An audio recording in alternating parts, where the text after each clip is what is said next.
Hello, പത്തരമാറ്റിൻ്റെ നാളത്തെ promo റിവ്യൂയിലേക്ക് എല്ലാ കൂട്ടുകാർക്കും സ്വാഗതം. വീഡിയോ ഇഷ്ടപ്പെട്ടാൽ സബ്സ്ക്രൈബ് ചെയ്യാനും ലൈക്ക് ചെയ്യാനും മറക്കല്ലേ. അങ്ങനെ ചന്തുമോളെയും കൂട്ടി നമ്മുടെ മുത്തശ്ശനും ആദർശനും അബിയും കൂടി കാറിൽ വരുന്നുണ്ട്.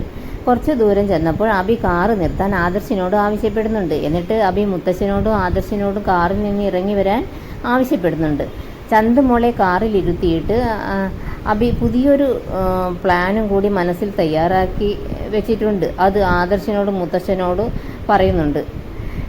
പാവ മുത്തശ്ശനും ആദർശനും അബിയുടെ ഈ ചതിയൊന്നും അറിയില്ലല്ലോ. അബി പറയുകയാണ്, കമ്പനിയുടെ MD എന്ന നിലയ്ക്ക് ആദർശന് മുത്തശ്ശനോളം തന്നെ ബഹുമാനവും മര്യാദയും ഒക്കെ ജനങ്ങൾക്കിടയിലും കമ്പനി സ്റ്റാഫുകൾക്കിടയിലും ഉണ്ട്. അത് കമ്പനിയുടെ വളർച്ചയ്ക്ക് സഹായമായിട്ടുണ്ട്. അതുകൊണ്ട് ആദർശേട്ടന് ഇങ്ങനെയൊരു അവിഹിത സന്തതി ഉണ്ട് എന്ന് അറിഞ്ഞാൽ അത് കമ്പനിയുടെ വളർച്ചയെ പ്രതികൂലമായി ബാധിക്കും. അങ്ങനെ സംഭവിക്കാൻ പാടില്ല. അതുകൊണ്ട് കുഞ്ഞിൻ്റെ പിതൃത്വം ഞാൻ ഏറ്റെടുത്തോളാം. ഞാൻ ഏതായാലും എല്ലാവരുടെ മുൻപിലും കെട്ടവനാണ്.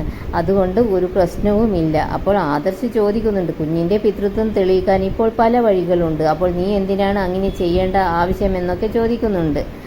അപ്പോൾ അബി പറയുന്നുണ്ട്, സത്യം തെളിയിക്കാൻ സമയം കുറേ എടുക്കുമേട്ടാ.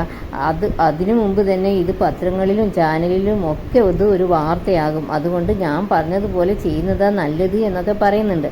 അപ്പോൾ മുത്തശ്ശനും പറയുന്നുണ്ട്, ഏതായാലും അത് തന്നെയാണ് ആദർശേ നല്ലത്. സത്യം തെളിയുന്നത് വരെ ഇങ്ങനെ തന്നെ മുന്നോട്ട് പോകട്ടെ എന്നും പറഞ്ഞ് കാറിൽ കയറുന്നുണ്ട്. എന്നിട്ട് അബി ചന്തുമോളോട് പറയുന്നുണ്ട്, മോളെ നിൻ്റെ അച്ഛൻ ഞാനാണ്. അപ്പോൾ മോള് ആദർശനെ ചൂണ്ടിക്കാണിച്ച് പറയുന്നുണ്ട്, അല്ല അതാണ് എൻ്റെ അച്ഛൻ. അപ്പോൾ അബി പറയുന്നുണ്ട്, അത് മോളുടെ അമ്മ മോളെ വെറുതെ പറഞ്ഞതാ. ശരിക്കും ഞാനാ മോളുടെ അച്ഛൻ എന്നും പറഞ്ഞ് നല്ല സ്നേഹത്തിലൊക്കെയാണ് കുഞ്ഞിനോട് അബി ഇടപഴകുന്നത്. മോൾക്ക് വിശക്കുന്നുണ്ടോ എന്നൊക്കെ ചോദിക്കുന്നുണ്ട്. ഏതായാലും സ്വന്തം മകളാണ് മടിയിലിരിക്കുന്നതെന്ന് അബിക്ക് നിശ്ചയമുണ്ടല്ലോ.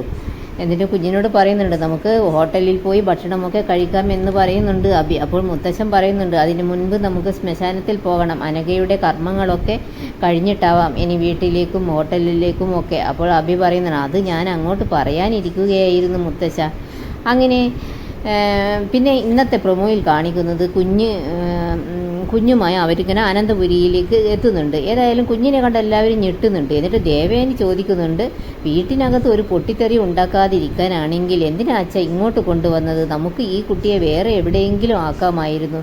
അങ്ങനെയാണെങ്കിൽ ഈ കുട്ടിയെ നമുക്ക് എല്ലാവർക്കും നോക്കാമായിരുന്നു.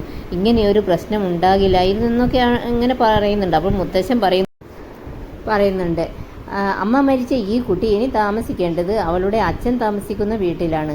പിന്നെ കാണിക്കുന്നത് ദേവയാനി കുട്ടിയെ അവയുടെ കയ്യിൽ നിന്നും വാങ്ങിയെടുക്കുന്നൊക്കെയുണ്ട്.